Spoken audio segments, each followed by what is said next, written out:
எல்லாம் நீ நினைப்பது போலவே நடந்தால் சிருஷ்டிகர்த்தா நீயேயாக அல்லவா இருக்க வேண்டும். உண்மையில் சிருஷ்டிகர்த்தா நீயல்ல, அந்த எல்லைக்குட்படாத பரமனே சிருஷ்டிகர்த்தா. அதுவே அல்லாஹ் மாலிக்.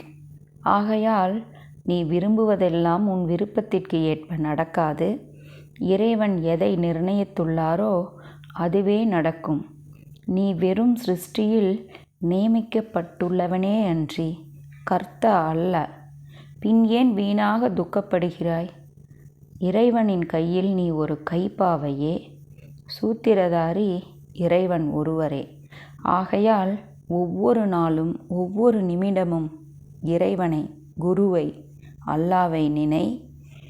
உனக்கு எது நன்மை பயக்குமோ அதை அவரே அளிப்பார். அதுவே உனக்கு கிடைக்கும். விளக்கை நீயே சுமக்க வேண்டும். விளக்கு உனக்கு பின் உடன் வருவதில்லை. விளக்கை கையில் பிடித்து கொண்டு குழியில் காலை வைப்பது குருட்டுத்தனமே அன்றோ? அந்த அஞ்ஞானத்தை விட்டுவிடு. எனது உண்மையான இருப்பிடத்தை அறிந்து கொள். சங்கல்பம் என்னுடையது, பலன் உன்னுடையது. இவ்வித பாவனை உன்னில் அதிகமாக இருந்தால் துக்கம் எதற்காக ஏற்படுகிறது? பிராப்த கர்மத்தின்படி வருபவை வந்தே தீரும். அவற்றை பற்றி கவலைப்படுவது அஞ்ஞானமே ஆகும். எங்கும் நானே நிறைந்துள்ளேன் என்பதே ஞானமாகும்.